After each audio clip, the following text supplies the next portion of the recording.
Doctor Vinay Sahasrabuddhe के बारे में आप सब जानते हैं। इस सत्र में मेरी ऐसी मंशा है कि मैं डॉक्टर साहब के साथ थोड़ा विचार विमर्श के फॉर्मेट में हम लोग बात करते हैं। व्याख्यान उस तरह से होगा कुछ देर के लिए, उसके बाद मैं चाहूँगा कि आप सब सवाल भी पूछें और डॉक्टर साहब उसका जवाब देंगे और इस तरह हम एक परिचर्चा के फॉर्म में इसको आगे जारी रखेंगे। तो एक बार करतल ध्वनि से बहुत जोरदार तालियों के साथ विनय जी का स्वागत हो। बहुत ही संक्षिप्त परिचय एक बार मैं औपचारिक रूप से दे देता हूँ। डॉक्टर विनय सहस्रबुद्धे दिल से राष्ट्रवादी सामाजिक कार्यकर्ता हैं, राजनीतिक विज्ञान के शोधकर्ता हैं और पेशे से लोकतंत्र में प्रशिक्षक और पूर्व सांसद हैं। हम सब उनको सांस्कृतिक कर्मी के रूप में जानते हैं। अंग्रेजी साहित्य से स्नातकोत्तर हैं और मुंबई विश्वविद्यालय से राजनीति विज्ञान में भी स्नातकोत्तर हैं, पीएचडी हैं। जनवरी 2018 से डॉक्टर सहस्रबुद्धे भारतीय सांस्कृतिक संबंध परिषद के अध्यक्ष रहे। जुलाई 2016 से जुलाई 2020 तक वे राज्यसभा के मेंबर रहे, सांसद रहे। साथ ही उन्होंने शिक्षा, महिलाओं, बच्चों और युवा और खेल पर संसदीय स्थायी समिति के अध्यक्ष के रूप में भी कार्य किया है।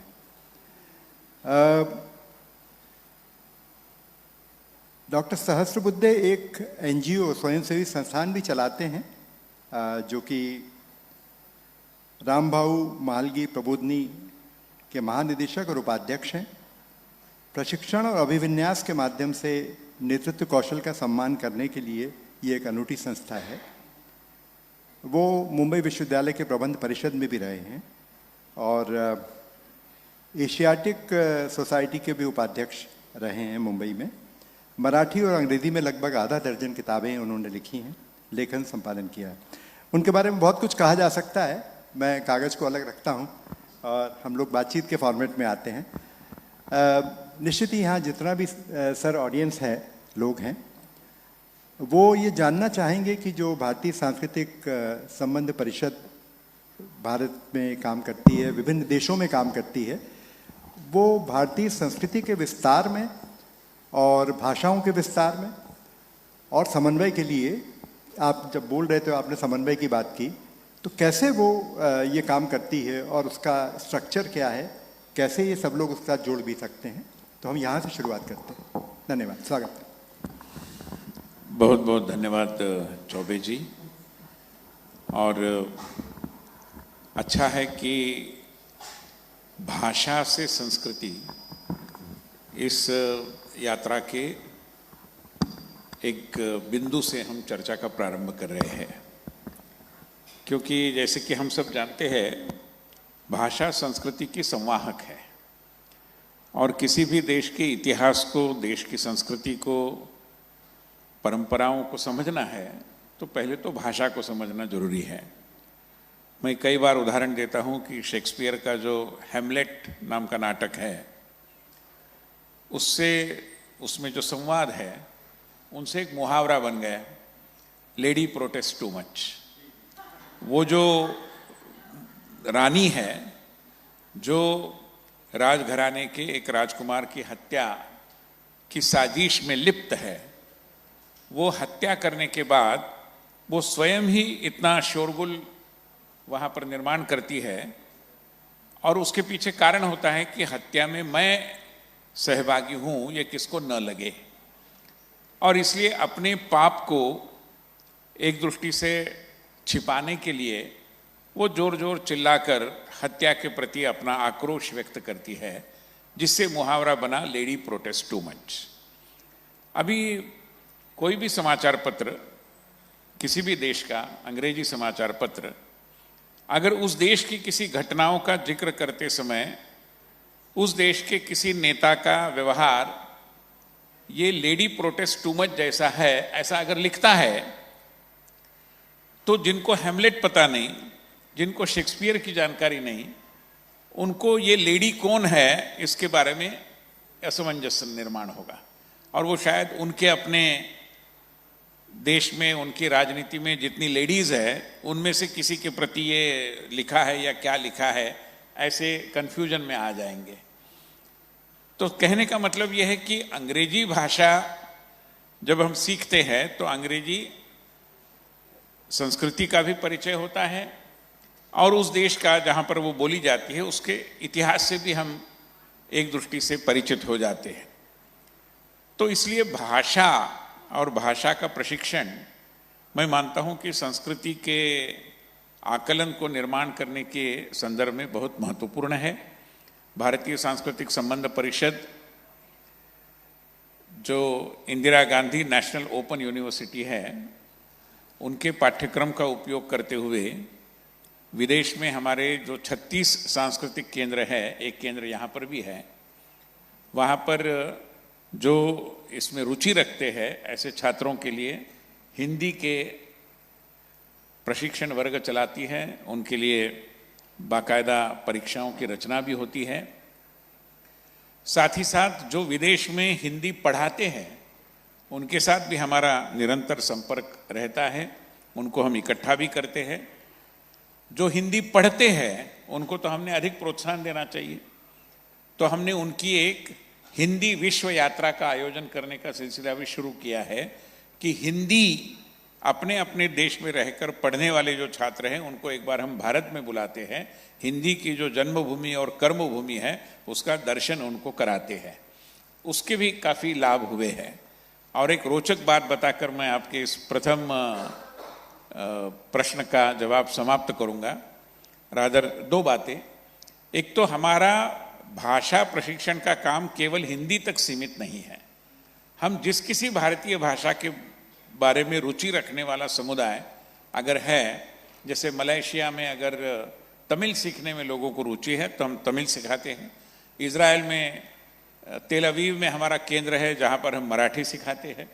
तो इस तरीके से सभी भारतीय भाषाओं के प्रशिक्षण की रचना करने पर हम बल देते हैं। मगर एक महत्वपूर्ण बात मैं कहना चाहता हूँ, यहाँ पर रूस का उल्लेख हुआ और रूस में हिंदी पढ़ने पढ़ाने की परंपरा सोवियत ज़माने से है। तो आज भी वहाँ पर मॉस्को यूनिवर्सिटी में हिंदी पढ़ाई जाती है। तो वहाँ की यूनिवर्सिटी में पढ़ाने वाली एक 70 वर्षीय प्राध्यापिका जब मुझे मॉस्को की यात्रा में मिली तब उन्होंने दो बातें कही, दोनों हमारे लिए विचारणीय है। एक बात उसने कही कि आप दिल्ली वापस जाएंगे तो मेरी ओर से प्रधानमंत्री जी को धन्यवाद दीजिए। मैंने कहा धन्यवाद तो दूंगा, मगर क्या खास वजह है? तो उन्होंने कहा वजह यह है कि आपके अभी के प्रधानमंत्री रूस में आकर भी हिंदी भाषा का प्रयोग करते हैं, जिसके कारण हिंदी से रूसी में अनुवाद करने वाले हमारे जैसे लोगों को काम मिला, नहीं तो अब तक हमें काम ही नहीं मिलता था।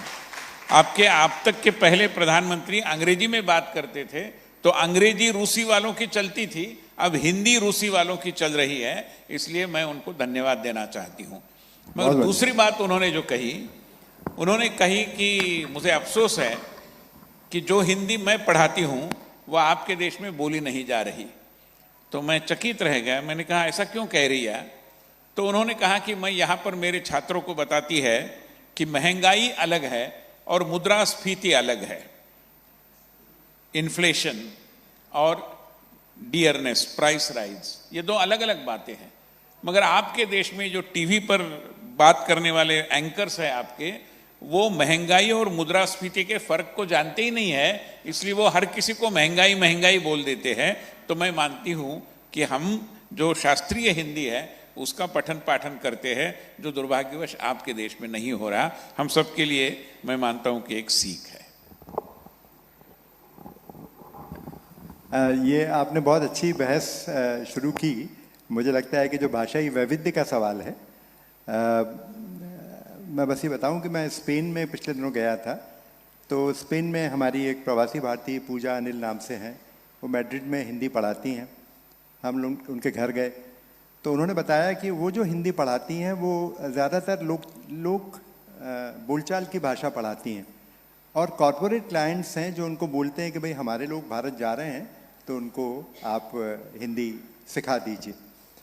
अब यदि हम महात्मा गांधी से शुरू करें, जब उन्होंने कहा था कि अपने यहाँ हिंदी ही राष्ट्रभाषा होनी चाहिए, और हिंदी में ही काम होना चाहिए। आगे चलकर ये विवरण बढ़ा तो अलग अलग देशों में ऐसा विविध किस्म की हिंदी पढ़ाई जा रही है।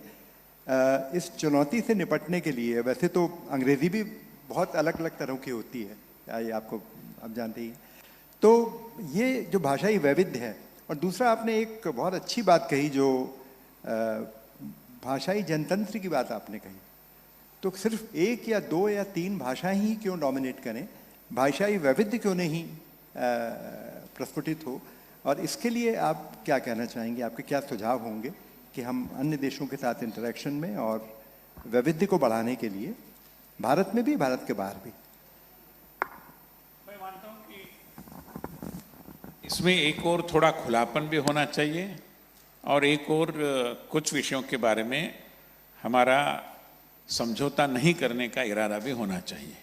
हर समय हम लचीलापन दिखाएंगे तो भाषा अपना स्वत्व खो बैठेगी, और हर समय हम बहुत ही कठोर रहेंगे तो भाषा प्रवाही नहीं बन पाएगी।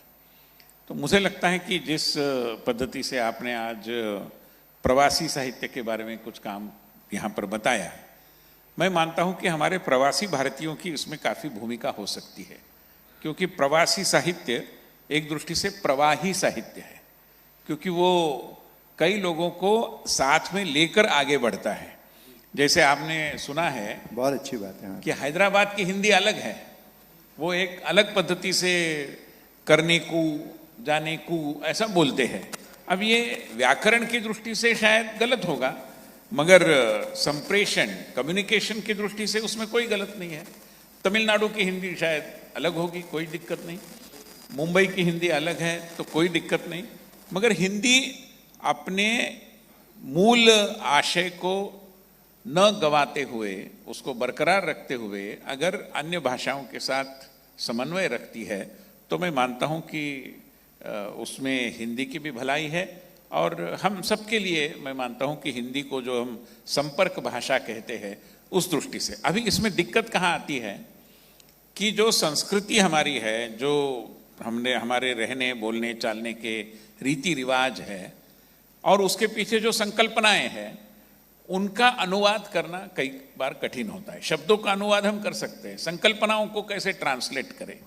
मैं एक बार मेरे एक हिंदी मित्र से बोल रहा था, हम किसी डॉक्यूमेंट का अनुवाद कर रहे थे, तो मैं मराठी भाषा बोलता हूं, तो मैंने कहा कि इसमें अंग्रेजी में लिखा है फॉलो अप एक्शन, तो मराठी में हम उसको पाठ पुरावा बोलते हैं, तो हिंदी में क्या बोलते हैं? तो उन्होंने कहा कि मुझे नहीं लगता, संस्कृत में इसके लिए अनुवर्तन शब्द है फॉलो अप के लिए, मगर हिंदी में नहीं है। शायद हिंदी वाले कभी फॉलो अप करते ही नहीं, ऐसा उन्होंने मजाकिया अंदाज में कहा। बहुत बढ़िया। तो ये मजाकिया अंदाज में ठीक है, मगर संकल्पनाओं का जो अनुवाद होता है, उसके प्रति अगर हम थोड़ी गंभीरता से उन संकल्पनाओं को समझते हुए अपनी भाषाओं में ढालने की अगर कोशिश करेंगे, मेरे स्वाभाविक रूप में आकलन में मराठी के उदाहरण ज़्यादा है। हमारे यहाँ के एक संपादक नए नए शब्दों के सृजन के प्रति बड़े आग्रही थे, और वो मराठी में नए नए शब्दों का सृजन अपने एडिटोरियल्स में से करते रहे। तो डॉर्मिटरी, ये एक अंग्रेजी शब्द है। अभी डॉर्मिटरी का सही में अर्थ ये है कि जहाँ पर लोगों के लिए एकत्रित समूह में सोने की व्यवस्था है, रात्रि विश्राम की व्यवस्था है। तो इसको क्या कहे? ये उस रूप में छात्रावास नहीं है, तो क्या कहे? तो उन्होंने शब्द का सृजन किया कि ये शयनशाला है। ये बढ़िया शब्द है। तो ऐसे नए नए शब्दों का सृजन होना, ये मैं मानता हूं कि अभी हमारे यहाँ एक शब्द का प्रयोग राजनीतिक क्षेत्र में कई बार होता है कि पॉलिसी पैरालिसिस। अभी पॉलिसी पैरालिसिस को क्या कहे? तो मराठी में पैरालिसिस को लकवा बोलते हैं, शायद हिंदी में भी बोलते होंगे। तो उन्होंने कहा कि ये नीति लकवा है, धोरण लकवा है। तो ऐसा होना चाहिए, ऐसे प्रयासों को हमने और अधिक बल देना चाहिए। ऐसे करेंगे तो हिंदी बढ़ेगी भी, और हिंदी की व्यापकता भी सुनिश्चित होगी, और हिंदी लोकप्रिय भी बनेगी। बहुत बढ़िया बात विनय जी आपने कही। ये जो लचीलेपन की बात है और आदान प्रदान की जो बात है, तो ये तो विश्व रंग का उद्देश्य ही ये है कि हम अपनी भाषाओं के बीच में आदान प्रदान करें, बोलियों से आदान प्रदान करें और विदेशी अनुवादों का भी काम बड़े पैमाने पे करें। सर, मैं एक सवाल यह मेरे मन में आता है कि क्या आपको लगता है कि हिंदी इस आदान प्रदान के बारे में थोड़ी रूढ़िवादी है, इन द सेंस कि जैसे अंग्रेज़ी जो है वो एक आध लाख शब्द अपने यहाँ हर साल जोड़ती है। हम सब जानते हैं कि बहुत सारे शब्द और अपने बहुत से हिंदी के शब्द अंग्रेज़ी में पाए जाते हैं, पर वैसा जब हम हिंदी में करते हैं तो थोड़ी शुद्धतावादी दृष्टिकोण देखने मिलता है। तो क्या आपको लगता है कि इस बहुत ही, आपने ठीक ही पहले कह दिया है वैसे, कि शुद्धतावाद को थोड़ा त्याग के समन्वय के साथ चलना है, पर इसके बारे में आप क्या सुझाव देना चाहेंगे और कैसे ये जो हमारी वैज्ञानिक शब्दावली विशेषकर आयोग है वो ऐसे शब्द निकाल देता है जिसको कम्युनिकेट करने में ही बहुत दिक्कत जाती है। जब मैंने पहली किताब कंप्यूटर पे लिखी तो उसमें सारे शब्द मैंने वो जो लोक प्रचलन के थे उनको वैसा ही रखा, और कंप्यूटर को संगणक कहने की आवश्यकता नहीं, सब कंप्यूटर के रूप में जानते हैं उसको। तो ये शुद्धतावादी दृष्टिकोण के बारे में आप थोड़ा सा बताइए और आदान प्रदान कैसे बढ़े। जी, सही बात है, शुद्धतावादी दृष्टिकोण का अतिरेक नहीं होना चाहिए, इसमें कोई संदेह नहीं। अभी इसमें जो सीमा रेखा है वो बड़ी अस्पष्ट सी है। मैं शुद्धता का आग्रह रखूं और आप समन्वय की भाषा करें, दोनों अपनी जगह सही होंगे, मगर हो सकता है कि कहीं ना कहीं हमें बीच का रास्ता ही निकालना पड़ेगा।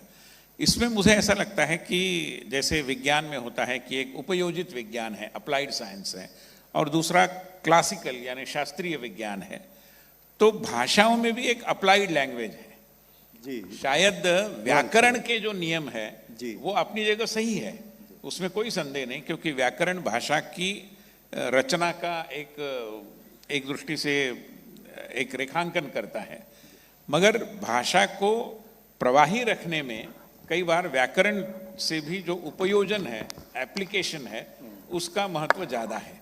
उस दृष्टि से मेरा हमने प्रयास भी किया भारतीय सांस्कृतिक संबंध परिषद में कि 2-3 विषयों में अगर हम थोड़ा आग्रह रखेंगे, जैसे भारतीय बच्चों को जो हम बताते हैं, अगर वो विदेश में वो सुनते हैं, जैसे रामायण की कहानी है, पंचतंत्र की कहानी है, वो अगर वो विदेश में बैठे वाले बच्चों को हमें समझानी है तो उनकी भाषा में जो प्रचलित शब्द है, चाहे स्पेन हो चाहे जापान हो, उनमें से कुछ शब्दों का प्रयोग करते हुए भी अगर हम अपना रामायण और अपना पंचतंत्र बताएंगे तो शायद ये जो कोरियन चिल्ड्रन फिल्म्स आजकल बहुत मशहूर और पॉपुलर हो गई है, बच्चे कोरियन भाषा सीखने लगे हैं, तो शायद वहाँ पर कुछ हम अपने अस्तित्व का परिचय दे सकते हैं।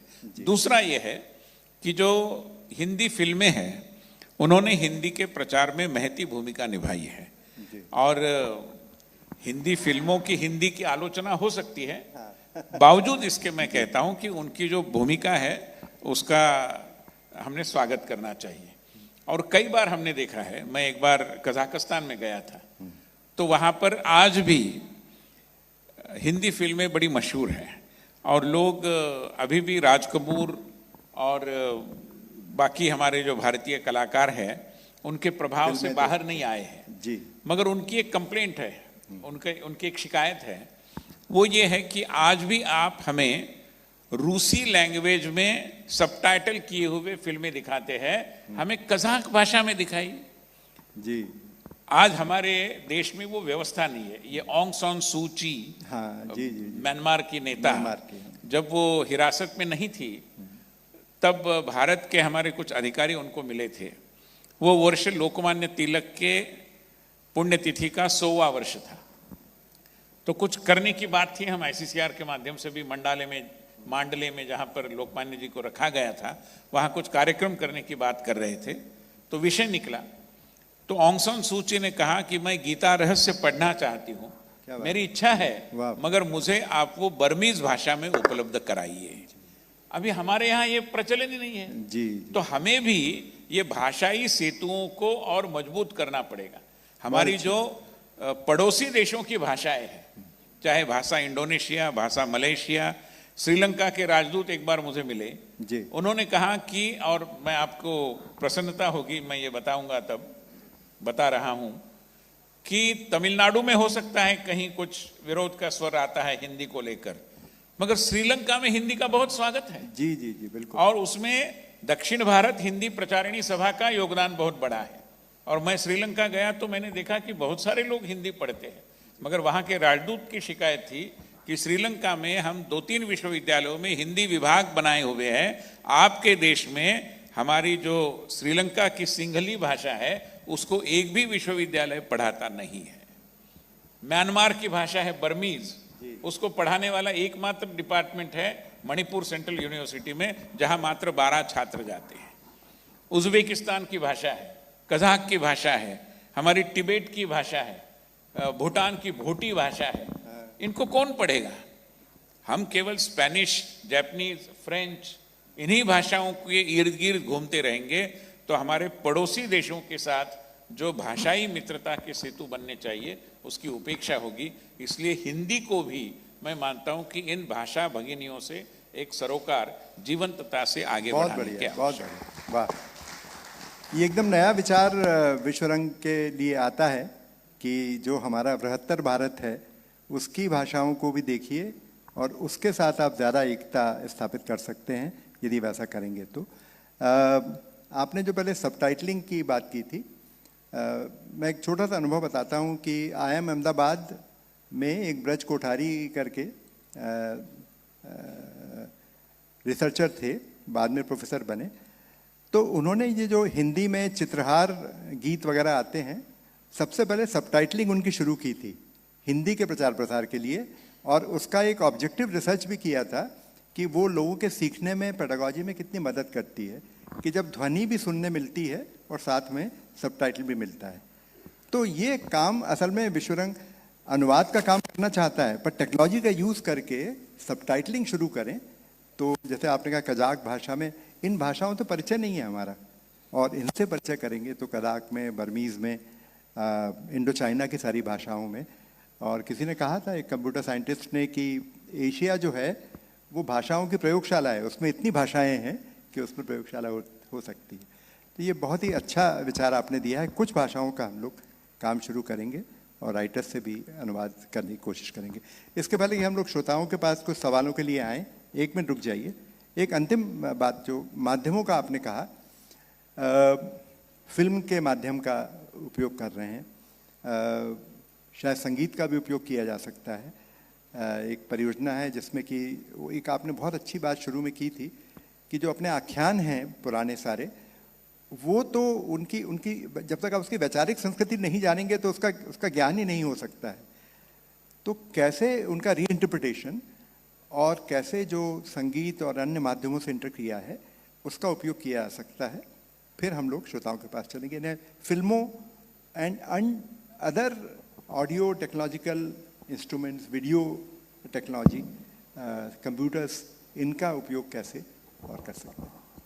मतलब जो हमारे पारंपरिक ज्ञान साधन है, जैसे किताबें हैं, पाठ्य पुस्तक है।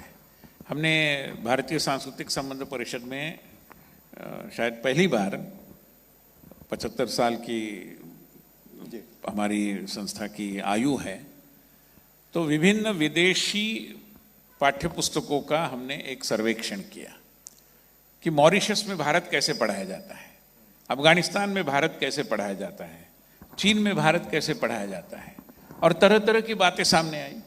कई जगह भारत के प्रति एक वास्तविक चित्रण है, कई जगह गलत चित्रण है। अभी इसको ठीक करना काम किसका है? हमारा ही है। हम नहीं ठीक करेंगे तो कौन करेगा? हमने देखा कि ग्रंथालयों में, हर किसी देश में राष्ट्रीय ग्रंथालय होता है, वहाँ पर भारत कहाँ है, कितना है? और हमने जब रिपोर्ट्स मंगाए तो हमें बताया गया कि किसी एक देश के 6 मंजिली बड़ी इमारत में, जहाँ नेशनल लाइब्रेरी है, वहाँ पर पूरा एक फ्लोर चाइना के संबंधित किताबों से व्याप्त है, जबकि भारत 3 अलमारियों में समेटा हुआ है। तो इसको बदलना है तो हम सबको बदलना पड़ेगा। केवल सरकार के ऊपर इसका ठिकरा फोड़कर हम आगे नहीं बढ़ पाएंगे। तो उस दृष्टि से पारंपरिक माध्यम और जो नए माध्यम है, दोनों के बारे में हमने कुछ एक सोच बनानी चाहिए, इसमें कोई संदेह नहीं। मेरा तो यह भी कहना है, अपने संगीत के बारे में कहा तो भारतीय संगीत, भारतीय वाद्य, भारतीय नृत्य, ये सारे भारतीय संस्कृति को आगे बढ़ाते हैं। हमारे नृत्य की सारी मुद्राएं, इनके पीछे कोई एक सिद्धांत है, कोई एक विचार है, कोई एक दर्शन है। तो ये जब हम बताएंगे तब भारत के प्रति केवल आकर्षण नहीं रहेगा, आकलन बनेगा। हमारी यात्रा आकर्षण से आकलन तक जानी चाहिए। हम केवल आकर्षण में खुश रहेंगे कि भारत के प्रति कितनी सदिच्छा शक्ति है, हर कोई भारतीय का स्वागत करता है। अभी मैं बताऊं आपको, हमने भारतीय जो रेस्टोरेंट्स चलते हैं वो भी तो भारतीय सौम्य संपदा में योगदान देते हैं। उनको कहाँ रिकॉग्नाइज करते हैं? हमने करना शुरू किया। हमने उनको अन्नपूर्णा सर्टिफिकेट देने का क्रम शुरू किया है। बहुत बढ़िया। और उनमें मतलब भारतीयता ये सभी में है। अभी ये रेस्टोरेंट्स, उसके लिए हमने एक जजेस पैनल बिठाया था, तो एक बड़े शेफ है, उन्होंने हमें कहा कि अभी तो ठीक है, पहले साल है, मगर आइंदा भारतीय पद्धति से खाना खिलाना ये भी आना चाहिए। केवल भारतीय खिलाना नहीं, भारतीय पद्धति से खिलाना। अभी मैंने कहा भारतीय पद्धति से खिलाने का क्या मतलब है? तो उन्होंने कहा, जो हम सबके लिए ध्यान में लेना जरूरी है, उन्होंने कहा कि ये जो प्रचलन बना है कि पहले एपेटाइजर, बाद में स्टार्टर, फिर मेन कोर्स और बाद में डेजर्ट, ये भारतीय नहीं है। भारतीय पद्धति है पहले मीठे से शुरू करो ताकि पचन पाचन ठीक होगा, बाद में सारी रचनाएं आती है। तो अभी इसका हमें ही ज्ञान नहीं, तो हम औरों को क्या ज्ञान देंगे? तो ये हमें समझना जरूरी है कि ये सारी भारतीय पद्धतियां हैं। मुझे एक हमारे किसान नेता ने कहा कि Apple a day keeps the doctor away. ये ब्रिटेन में सही है, हिमाचल में सही है, मुंबई में एप्पल ए डे करेंगे तो doctor will visit every day. तो ये जो है हमें समझना चाहिए कि इस मिट्टी की सुगंध जिसको है उसी के संदर्भ में हमने सोचना चाहिए। हम विदेश से आया है इसलिए उसका महिमा मंडन करे और उसको हमारे देश में लाने की कोशिश करे, जिसकी कतई कोई आवश्यकता। बहुत बढ़िया। तो एक बार तालियों से इस बात को कहा जाए। बस ये कहते हुए कि सिर्फ साहित्य ही संस्कृति नहीं है, हालांकि भाषा और साहित्य मिलके एक संस्कृति का सृजन करते हैं, जिसका कि प्रतिबिंबन आपकी भोजन पद्धति में भी, आपकी वैचारिक पद्धति में, आपके दर्शन में, आपकी अन्य सभी चीज़ों में होता है। और हमें यदि व्यापकतर संस्कृति का विस्तार करना है, मुझे किसी ने कहा जापान में कि जब हम हिंदी पढ़ाते हैं तो छात्रों को भोजन बनाना भी सिखाते हैं जो भारतीय भोजन है। तो भारतीय भोजन जब सिखाएंगे और साथ में भारतीय जीवन दर्शन आएगा तो भाषा अपने आप आएगी। ये बहुत ही फारफेचेड निष्कर्ष है, लेकिन बहुत अच्छा और दूरगामी प्रभाव इसके पड़ेंगे। इन पद्धतियों को भी हमें करना चाहिए। तो हम लोग यहाँ रुकते हैं। मैं भाई साहब से भी कहूँगा कि हम कुछ ऑडियंस के सवाल लें। माइक सर्कुलेट करिए, अपना नाम और परिचय दे दीजिएगा और अपना सवाल रखिएगा।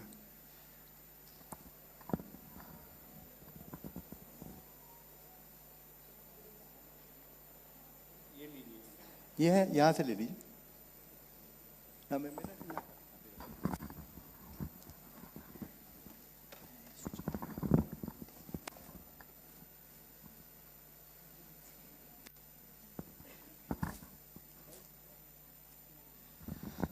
नमस्कार, मेरा नाम केशव राय है। मैं मुंबई फिल्म इंडस्ट्री से हूँ और हम फिल्म इंडस्ट्री में हमेशा एक आवाज़ उठाते हैं कि जो स्क्रिप्ट होती है वो देवनागरी में लिखी जाए।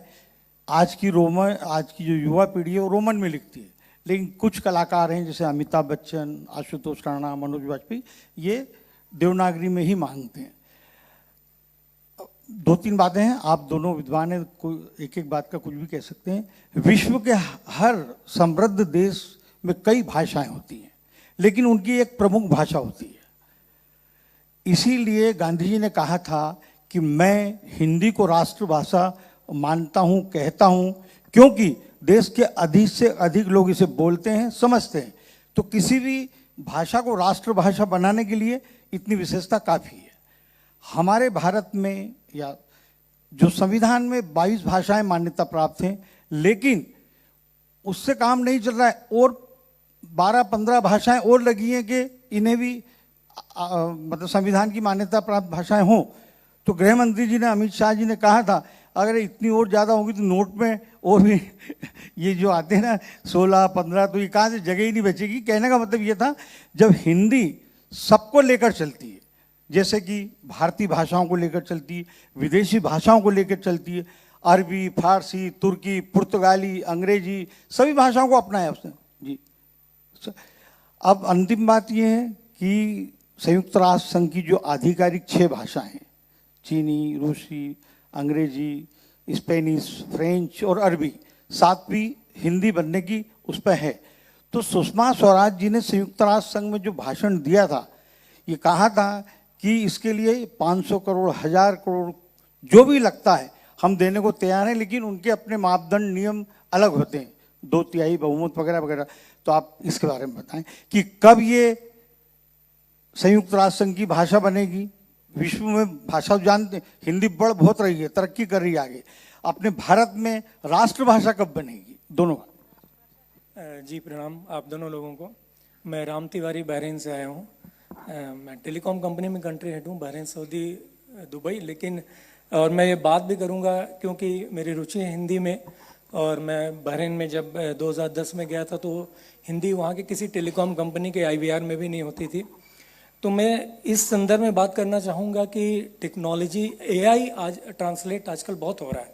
अगर हम इंग्लिश में देखें तो इंग्लिश में बहुत सारी कंपनीज सब्सक्रिप्शन लेती हैं, AI ट्रांसलेटर हैं कई कंपनीज, और उनको इसलिए भी लेती हैं क्योंकि वो जब ट्रांसलेट इंग्लिश से इंग्लिश करते हैं तो वो संदर्भ में कई, जैसे अगर सपोज उन्होंने एप्लीकेशन लिखा, अगर कोई एप्लीकेशन प्रार्थना पत्र कुछ लिखते हैं तो उसको 3-4 संदर्भ में वो देते हैं, वो अपने हिसाब से उसको चयनित करके करते हैं। मैं इसलिए बोलना चाह रहा हूँ कि जब मैंने हिंदी वहाँ पे बोला कंपनी में, बहरीन सरकार में, तो उन्होंने जब हिंदी ट्रांसलेट किया तो अमेरिका के किसी कंपनी को दिया। और जैसे सर बता रहे थे कि अभी ट्रांसलेट में क्या गड़बड़ी हो जाती है, तो जब मेरे पास ट्रांसलेट होके प्रूफ रीडिंग के लिए आया तो मैंने देखा कि एक जगह लिखा हुआ था यह ठेके का पैकेज है। तो मुझे समझ में नहीं आया ठेके का पैकेज क्या हो सकता है। मैंने इंग्लिश पढ़ा तो this is a contract package, तो उसको हिंदी में ठेके का कर दिया। दूसरा एक चीज़ और बता देता हूँ गूगल ट्रांसलेट का। हमारे एक दोस्त हैं, उनके बेटे बॉम्बे गए पढ़ने के लिए, नरसिंह मोहन, बहरीन में। हिंदी बहुत ज़्यादा पढ़े नहीं थे, तो वहाँ पे उन्होंने, उसको एयरटेल में कुछ दिक्कत आई, तो वो एयरटेल कस्टमर केयर में गया, तो उसने बोला कि बेटा बात कराओ। तो इन्होंने, ये खुद बता रहे थे कि इन्होंने सुना कि उसने बोला कि लो मेरे बाप से बात करो। तो ये डांटे उनको, बोले बाप नहीं बोलो, पिता बोलो। तो वो बोला ट्रांसलेट तो किया, बाप आया।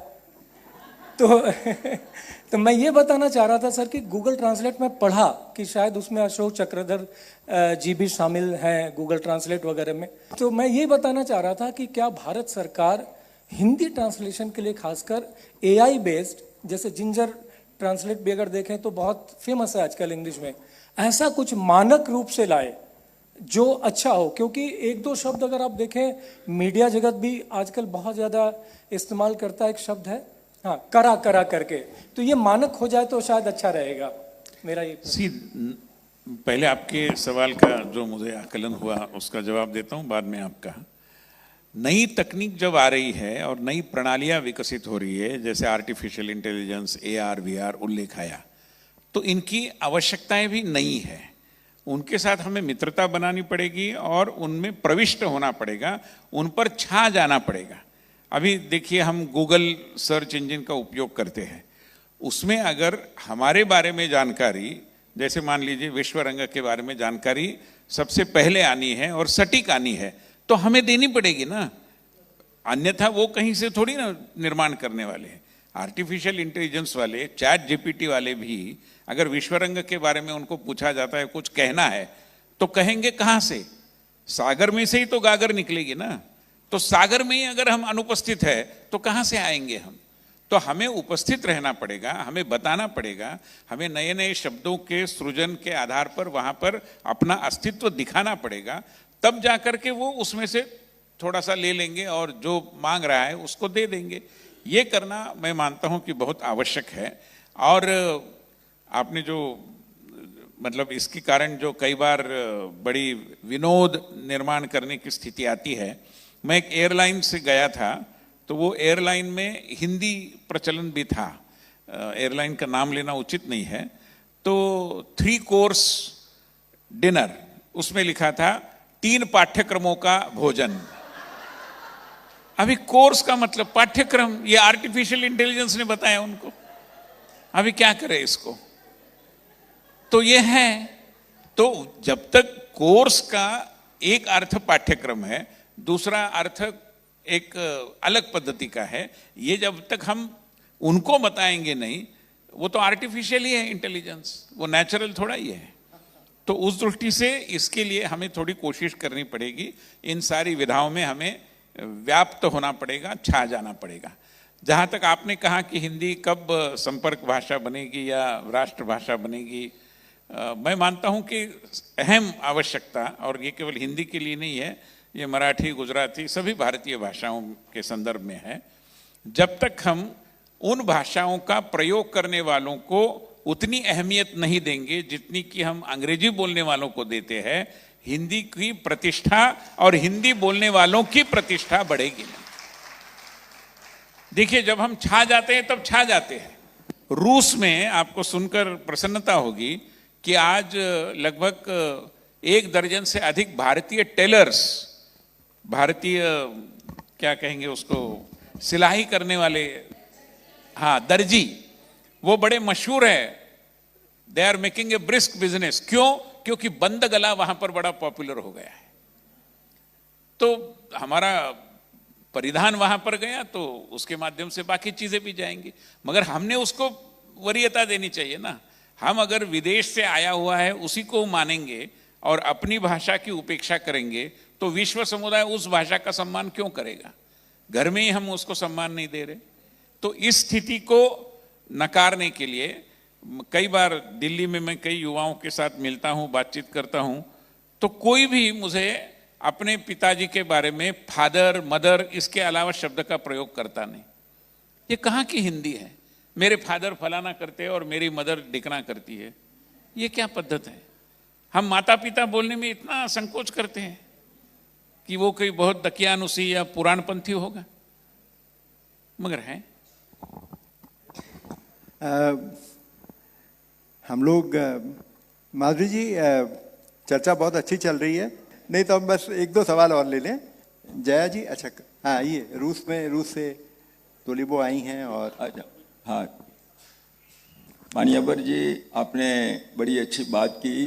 भाषा याद हमको दिलाया आपने कि संस्कृति की वाहिनी है भाषा, सही बात है।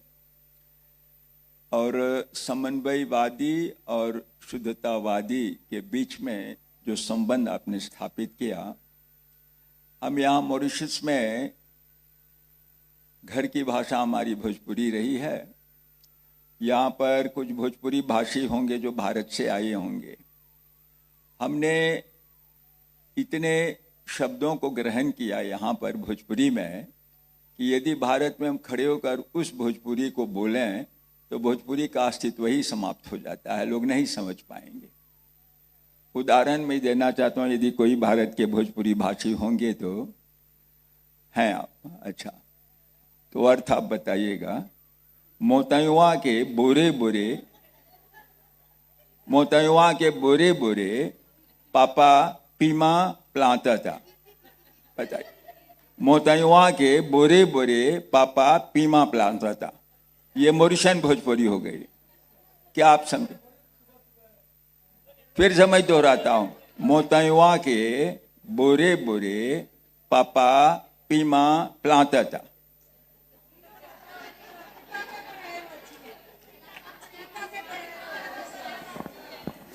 आप समन्वयवादी बहुत बनने के कारण हम भाषा के अस्तित्व से हाथ धो बैठते हैं। यहाँ पर केवल भोजपुरी के 2 शब्द रह गए और सभी यहाँ के अपभ्रंश शब्द, जो फ्रेंच का अपभ्रंश शब्द, उसमें सम्मिलित हो गए। तो यही स्थिति है। देखिए, अंग्रेजों ने कोश बनाया, ऑक्सफोर्ड डिक्शनरी, उसमें बहुत से हिंदी शब्द आए। उन लोगों ने बी से लिया, ब्राह्मण भी डाला है, ब्राह्मण भी डाला है, ब्रह्म भी डाला है, ब्रह्मनिज्म भी डाला है, इन सब शब्दों की व्याख्या कर दी है। और ये जो कि है इंग्लैंड में बैठे हुए सभी लोग जब कोश खोलते हैं तो जान जाते हैं।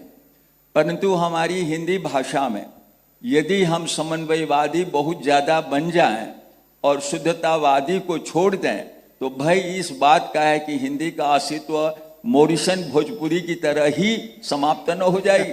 बहुत इसे अच्छी इस पर बात, ध्यान देना। बहुत अच्छी धन्यवाद। बात। अब ये आखिरी सवाल जय जी और आप पूछ लीजिए। नमस्कार, मैं जय वर्मा इंग्लैंड से। मैं इंग्लैंड में 53 ईयर से रह रही हूँ, 53 वर्ष हो गए हैं। और वहाँ पर अब हम लोगों को मालूम ही नहीं पड़ता कि हम इंग्लैंड में रहते हैं कि भारत में रहते हैं। दोनों भाषाएं ऐसी हो गई हैं, इंग्लिश भी और हिंदी भी, और साथ ही में खाना भी, क्योंकि अंग्रेज़ों को भारतीय खाना बहुत पसंद आता है।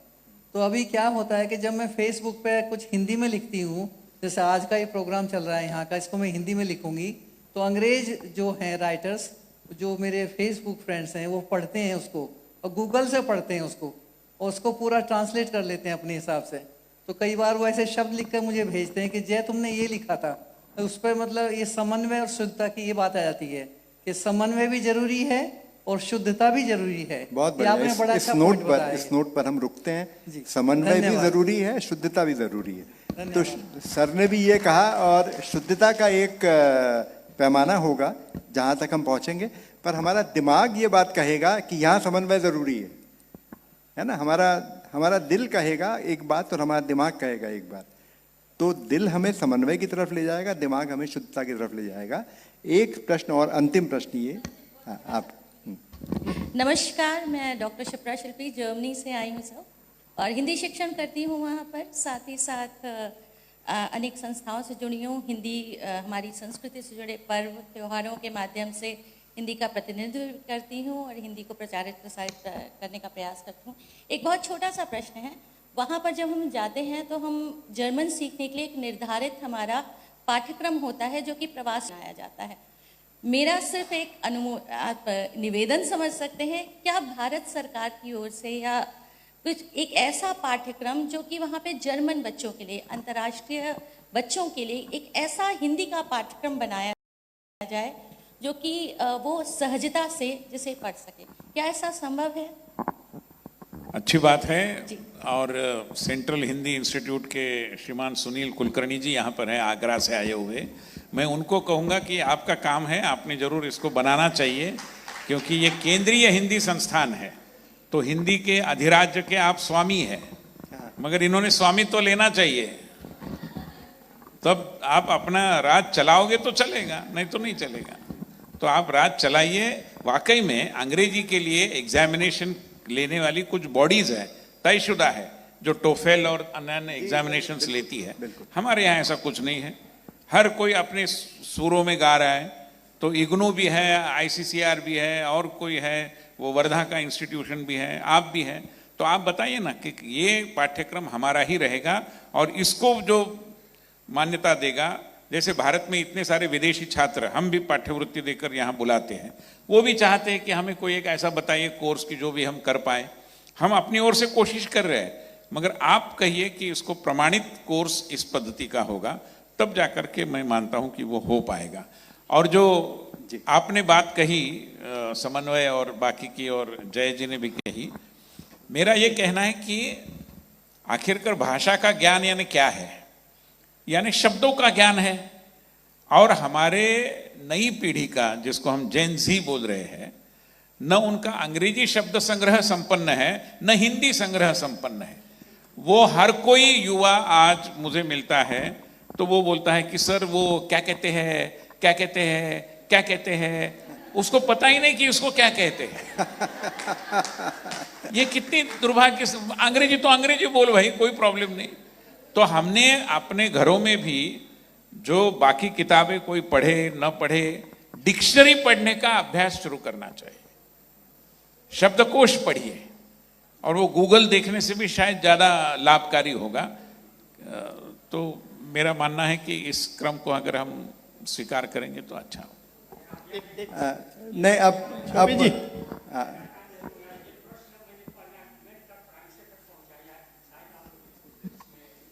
हाँ जल्दी से बता दीजिए आपका नाम और प्रश्न ये बताइए। उसी से जोड़ा हुआ है देवनागरी लिपि। मैं और चीज जोड़ता हूँ, मैंने लिखा देवनागरी इंटीग्रेटेड योग act for Mauritian languages. Mauritius भाषा के बारे में तो आप परिचित हैं, कौन भाषा जी। मैंने इस प्रश्न पर अपना विचार भेजा पार्लियामेंट को और यहाँ भी भेजा इस संस्था को, श्रीमती रामधारी को, लेकिन कोई जवाब आज तक नहीं। मेरा प्रश्न ये है कि योग के बिना, मैं योग और प्रकृति का प्रचारक हूँ, बिना संस्कार का संस्कृति कैसे फैलेगी? पहले शरीर मन आत्मा को ठीक करो, तब संस्कृति आएगी। जी जी। तो देवनागरी के साथ साथ योग तो हमारे प्राइम मिनिस्टर भारत के मोदी जी ने तो कई साल पहले लाए, लेकिन यहाँ आदर नहीं, न स्कूल में, न प्रिजन में, न हॉस्पिटल में। अगर देवनागरी और योग के साथ पार्लियामेंट में एक एक्ट बनाया जाए, उसका नाम दिया, देवनागरी इंटीग्रेटेड योग एक्ट, दिया act for Mauritian languages, Mala, Mauritian माँ और लैंग्वेज ला, मैंने इस नाम से, और ये एक बहुत इंपॉर्टेंट सब्जेक्ट है, इस पर ज़्यादा विचार किया जाए तो शायद हम बहुत प्रश्नों का उत्तर दे सकते हैं। ये बहुत बढ़िया विचार था। देवनागरी इंटीग्रेटेड योग। धन्यवाद। इस पर यहाँ रुक जाते हैं। एक ज़रूरी बात विनय जी ने समीर के लिए कही थी। केंद्रीय हिंदी संस्थान के बोर्ड में मैं भी हूँ और मैं जानता हूँ, तो समीर बहुत संक्षेप में बताएं कि जो स्टैंडर्डाइजेशन की प्रक्रिया हो रही है, मानकीकरण की प्रक्रिया, और एक मानकीकृत यूनिवर्सल टेस्ट की बात हो रही है जो कि पूरे विश्व में होगा, तो उस पर आपका संस्थान कोई काम कर रहा है क्या? जी सर, दो चीज़ों का स्पष्टीकरण यहाँ देना चाहूँगा। जैसे कि पहले मैडम ने कोर्स की बात कही है कि प्रामाणिक कोर्स जो बेसिक हिंदी को जानने के लिए होना चाहिए।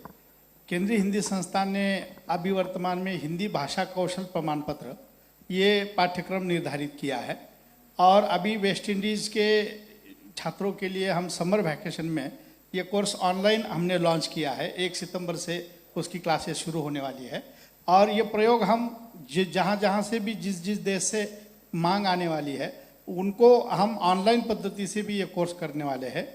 यहाँ जब संस्थान में बच्चे पढ़ने के लिए आते हैं तो वहाँ मानक कोर्स निर्धारित किया है। बेसिक हिंदी के सर्टिफिकेट कोर्स है, डिप्लोमा कोर्स है, उच्चतर डिप्लोमा है और पीजी डिप्लोमा है। तो ये लगभग 60-70 साल से हम निरंतर रूप से मानक कोर्स चलाते रहे हैं, और अब तक संस्थान ने 25,000 से अधिक छात्रों को, विदेशी छात्रों को इस कोर्स के माध्यम से प्रशिक्षित किया है, जो आज विश्व भर में हिंदी का प्रचार और प्रसार करने में अपनी अहम भूमिका निभाते हैं। जो बात विनय जी ने कही टेस्ट वाली, कि कोई एक ऐसी परीक्षा होनी चाहिए कि जिससे मोहर लग जाए कि हिंदी का बेसिक ज्ञान आपको है। तो बीच में ICSSR से हमारा संपर्क हुआ है। हम 4 संस्थाओं ने एकत्रित करके KHSL ऐसा एक टेस्ट हमने उसका मॉड्यूल डिज़ाइन किया है, और उस मॉड्यूल पर अभी हम काम कर रहे हैं। आशा है कि 1-2-3 महीने में उसका एक मॉड्यूल तैयार होने के बाद ठीक है। उन्होंने ये कहा है कि हम उस पर मोहर लगाएंगे। ICSSR ने भी कहा कि जब तक ये परीक्षा कोई क्वालिफाई करेगा नहीं, तब तक हम हिंदी में किसी को नौकरी या अन्य कोई बात के लिए ये नहीं देंगे।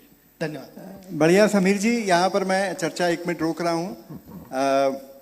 मतलब मुझे अपना एक स्वार्थी सवाल विनय जी से करना है, इसलिए मैं यहाँ रोकता हूँ।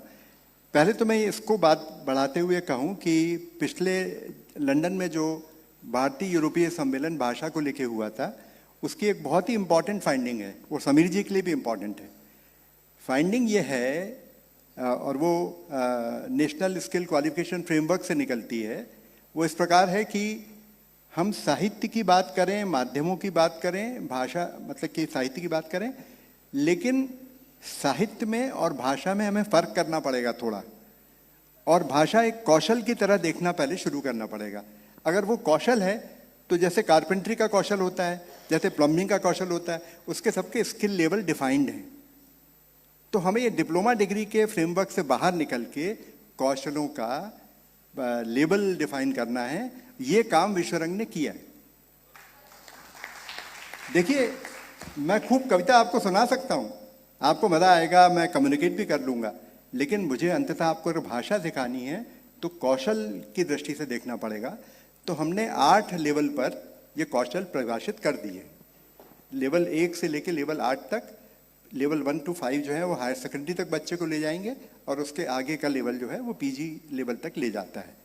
और ये जो मैड्रिड वाला अनुभव मैंने सुनाया, जो आप अनुभव कह रहे हैं, सर भी कह रहे हैं, बोलचाल की भाषा के लिए एक स्किल कॉम्पिटेंसी सर्टिफिकेट हमको यूनिवर्सल खड़ा करना चाहिए, जो करोड़ों की संख्या में जाएगा। ये संख्या के बारे में कहना चाहता हूँ, हजारों की बात नहीं करिए, करोड़ों की बात। टारगेट लीजिए 1 करोड़।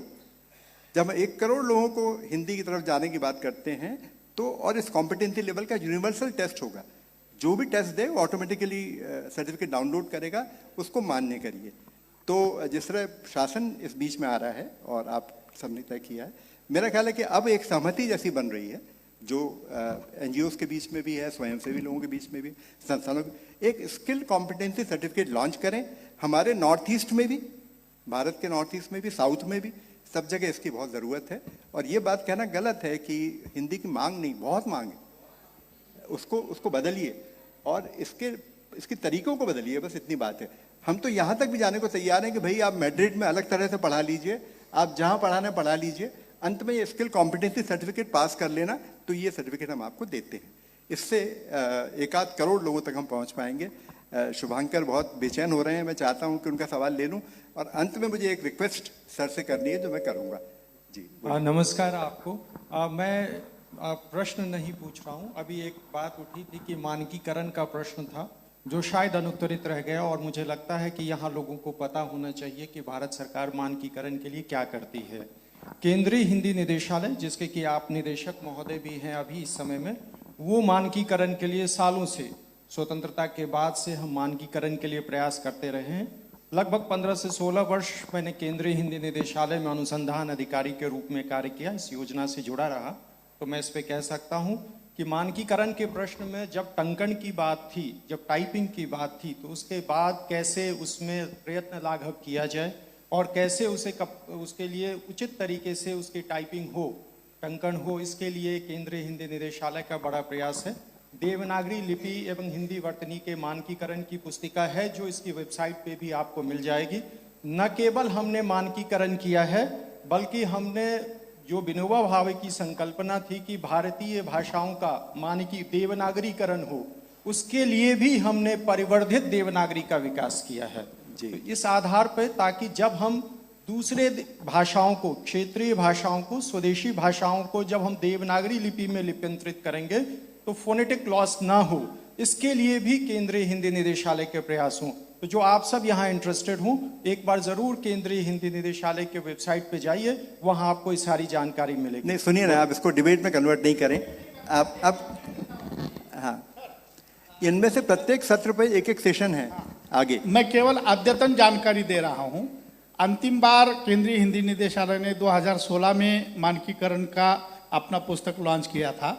अभी पिछले 2 महीने पूर्व हमने 2024 में इसको अद्यतन किया है, और 14 सितंबर में अभी जो राजभाषा सम्मेलन होगा भारत मंडपम में, उसमें अमित शाह जी के करकमलों द्वारा इसका लोकार्पण करने वाले हैं, जो 2024 का मानकीकरण आएगा, और वो ऑडियो, वीडियो और पीडीएफ ऐसे तीनों फॉर्म में आएगा। बस, बहुत बढ़िया।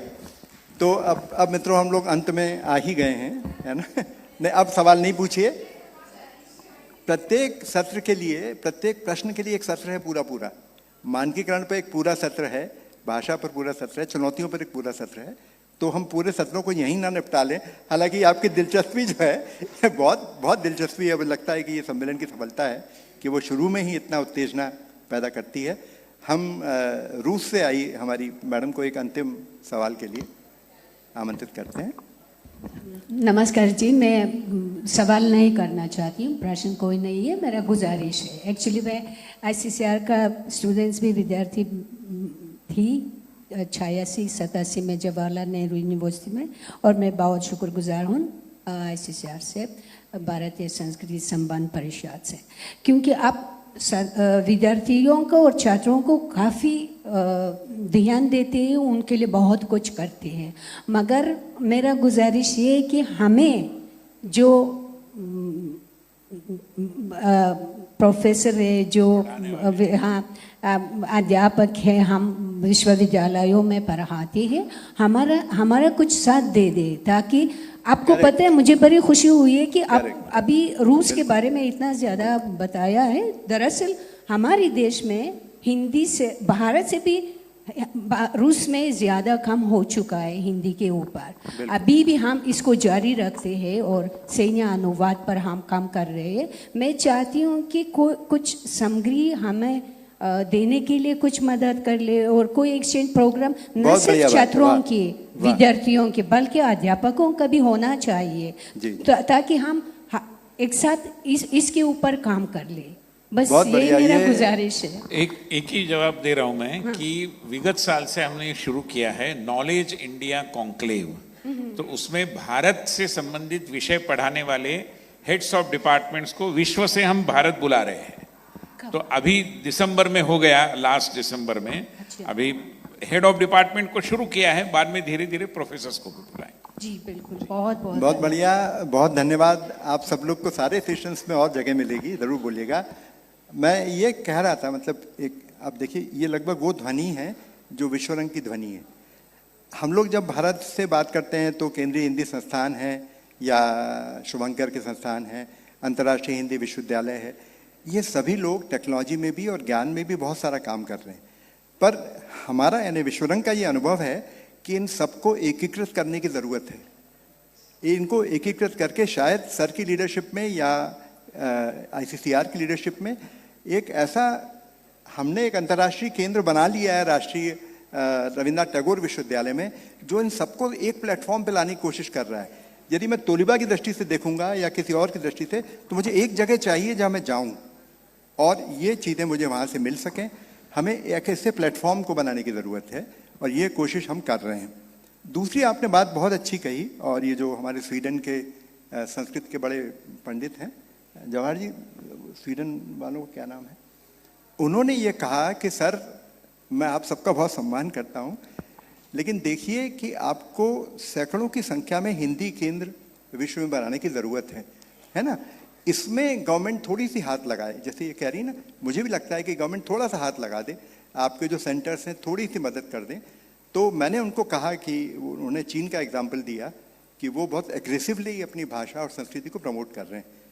तो यहाँ कोई तुलना नहीं है, भारतीय संस्कृति और भारतीय भाषाओं का अपना वैविध्य है, लेकिन इन केंद्रों को बड़े पैमाने पर बनना है। अब ये हमारे मित्र बैठे हुए हैं यहाँ पर, हमने इतना काम तो कर ही दिया है कि हम आपको 100 लोग देते हैं, जो कि आपके मदद से, सरकार की मदद से, इस अंतर्राष्ट्रीय प्लेटफॉर्म पर इन सबकी मदद से आप हिंदी का बड़ा विस्तार कर सकते हैं। विश्वरंग इसके लिए कमिटेड है और एक अंतर्राष्ट्रीय हिंदी केंद्र उन्होंने बना लिया। 34 देश अभी सदस्य हैं, उसको 100 तक ले जाएंगे। तो फाइनली अंतिम सवाल आपसे लेते हुए कि कैसे विस्तार का नेटवर्क बने और कैसे उसके सपोर्ट सिस्टम अपने यहाँ से बने, हम इसको समाप्त करेंगे। बहुत धन्यवाद। ऐसा है कि ये बात बिल्कुल सही है कि सरकार के द्वारा और भी बहुत कुछ भरसक कोशिशें होनी चाहिए, मगर जैसे होता है कि पानी, ये एक विषय ले तो सरकार के 13 विभिन्न विभाग पानी के बारे में कुछ न कुछ करते रहते हैं और बाएं हाथ को पता नहीं चलता कि दायां क्या कर रहा है। ये लगभग स्थिति होती है। ऐसे ही हिंदी के बारे में, राजभाषा के बारे में गृह मंत्रालय, विदेश मंत्रालय, संस्कृति मंत्रालय, पर्यटन मंत्रालय, सारे अपनी अपनी पद्धति से कुछ करते हैं। समन्वय का एक अभाव है, इसलिए उसका जो एक समेकित परिणाम मिलना चाहिए वो मिलता नहीं। मगर कई बार ये भी होता है, मतलब सरकार के काम की महत्ता को मैं कम नहीं आंक रहा हूँ, मगर जैसे कि पूज्य विनोबा भावे ने कहा था कि सरकारी काम एक जगह है, मगर आप जैसे जो लोग कर रहे हैं वो असरकारी काम है, वो असर करेगा। और इसलिए असर करने के लिए जन सहभागिता बहुत जरूरी है। जितने इस तरीके के सम्मेलन अधिक बनेंगे, अधिक प्रोत्साहन मिलेगा लोगों को, तो मैं मानता हूं कि सरकार से भी शायद बहुत कुछ अधिक हम सब अपने निजी और संस्थागत प्रयासों के माध्यम से कर सकेंगे। सरकार अपना योगदान दे ही रही है, मगर जैसे कि प्रधानमंत्री ने सही फरमाया था कि सबका प्रयास भी महत्वपूर्ण है, तो वो सबका प्रयास में हम सबके प्रयास का भी एक योगदान हो। बहुत ही अच्छे नोट पर ये पूरा चर्चा आ गई है। बहुत सारे विषयों पर बात हुई। मुझे लगता है कि सर अब जो क्रिटिकल मास कहते हैं ना, अब क्रिटिकल मास अब ये सब पैदा हो गया है वैश्विक रूप से। आप बस थोड़ा सा हाथ लगाएंगे, गवर्नमेंट हाथ लगाएगी, तो ये बड़ी संख्या में आपको लोग देखने मिलेंगे। और मैं आप सबका बहुत आभारी हूँ। विश्व रंग ने कम से कम 100 देशों में ये सपोर्ट सिस्टम पैदा कर लिया है, जिसको कि सर कह रहे हैं जन सहयोग। अब सर हम तैयार हैं, केंद्रीय हिंदी संस्थान, बाकी सब लोग भी तैयार हैं। इसको अब हमको ग्लोबल मूवमेंट बनाना है हिंदी के विकास को, और सबकी मदद से ही हो पाएगा। शासन की मदद से भी, सरकार की मदद से भी, सारी स्वयंसेवी संस्थाएं। इतनी बहुत अच्छी और उत्तेजक चर्चा के लिए मैं विनय जी को बहुत धन्यवाद देता हूं। एक बार तालियों के साथ उनको किया जाए। मैं कोई सरकारी पद पर नहीं हूं, इसलिए आश्वासन देने वाला व्यक्ति मैं नहीं हूं। हाँ। मगर मैं सुझाव दे रहा हूं, और उसमें मेरी जितनी क्षमता है उस माध्यम से मैं सहयोग भी करूंगा। मैं मानता हूं कि 1 साल 2 साल जितना भी लगेगा, अगला विश्व रंग आप यूनाइटेड नेशंस में करिए। उसके लिए जो भी सहयोग संभव होगा हम जरूर। बहुत बढ़िया। देखिए रास्ते ऐसे खुलते चले जाते हैं। बहुत बहुत धन्यवाद। ये ऐसा बड़ा विजन अब निकल रहा है, और हम सब इस विजन के सहभागी हैं। आप सब इस सपने के सहभागी हैं, और इस सपने को हम आगे ज़रूर ले जाएंगे। मैं हमारे एक बड़े कवि कुंवर नारायण जी रहे, संगीत पे के साथ उनकी कविता है, उसको सुना के समाप्त करूँगा। हालांकि कविता थोड़ी दार्शनिक है, पर उसकी 1-2 पंक्तियाँ। घर रहेंगे हम ही उनमें रह न पाएंगे, घर रहेंगे हम ही उनमें रह न पाएंगे, समय होगा हम अचानक बीत जाएंगे। तो वो ये कहते हैं, लेकिन हम बीतेंगे, हमारे साथ और आगे लोग आएंगे। उसमें मैं ये जोड़ना चाहता हूँ कि हम हो सकता है बीतें, हमारे साथ और लोग आएंगे और इस काफिले को आगे बढ़ाएंगे। बहुत बहुत धन्यवाद सर, आपने बहुत अच्छी बातचीत की। एक बार हम दोनों के लिए तालियां बजा के।